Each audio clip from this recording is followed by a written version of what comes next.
का यह दृढ़ विश्वास रहा है कि तेजी से बढ़ती हुई अर्थव्यवस्था का लाभ कामगारों और सरकारी सेवाओं में कार्यरत सभी लोगों को मिलना चाहिए। पिछले 5 वर्षों में भारत में औद्योगिक शांति का माहौल रहा है। High growth and formalization of the economy has led to the expansion of employment opportunities as shown in EPFO membership, which has increased by nearly 2 crore in 2 years, reflecting formalization of the economy. And obviously, when there is such high growth, jobs are created. 7वें केंद्रीय वेतन आयोग की report पेश होने के बाद उसकी सिफारिशों को जल्द से जल्द लागू किया गया। उनको कोई आंदोलन नहीं करना पड़ा, सरकार ने तुरंत लागू किया 7वें वित्त आयोग को। न्यू पेंशन स्कीम को और लिबरलाइज किया गया है। कर्मचारियों के हिस्से को 10% रखते हुए हमने सरकार के योगदान को 4% बढ़ाकर 14 कर दिया है। 14% सरकारी योगदान।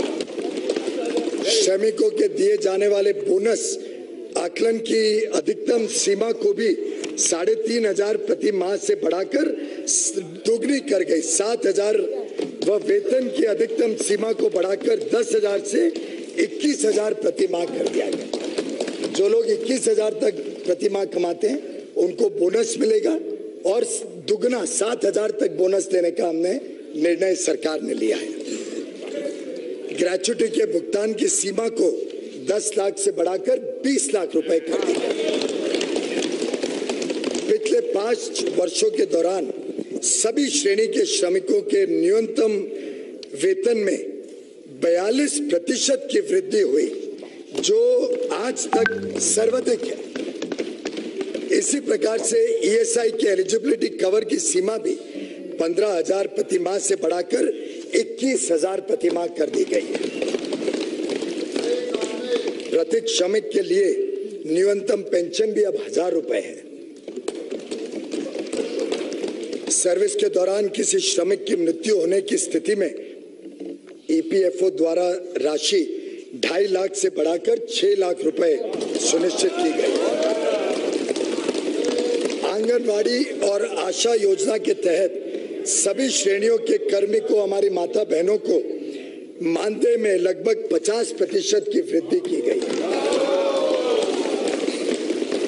Half of India's GDP comes from the sweat and toil of 42 crore workers in the unorganized sector, working as street vendors, rickshaw pullers, construction workers, rag pickers, agricultural workers, BD workers, handloom, leather, numerous other industries.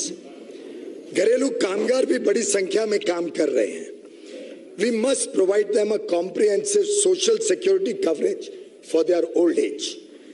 Therefore, in addition to the health coverage provided under Ayushman Bharat and life and disability coverage provided under Pradhan Mantri Jeevan Jyoti Bima Yojana and Pradhan Mantri Suraksha Bima Yojana, our government proposes to launch a mega pension yojana, namely Pradhan Mantri Shram Yogi Mandhan. Pradhan Mantri Shram Yogi Mandhan will be for the organized sector workers with monthly income up to rupees 15,000. This pension yojana shall provide them an assured monthly pension of rupees 3,000 after they achieve the age of 60 years. On a monthly contribution, affordable amount during their working age.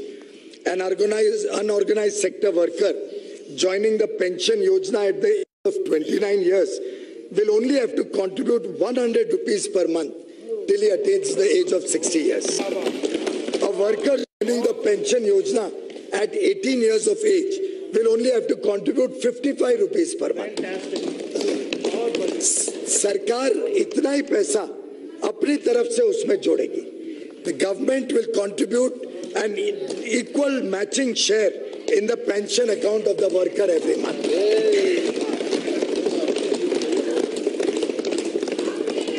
हमारा अनुमान है कि कम से कम 10 crore unorganised sector के कर्मचारी, labourer, worker सबको प्रधानमंत्री श्रम योगी मानधन का लाभ मिलेगा और अगले 5 साल में शायद ये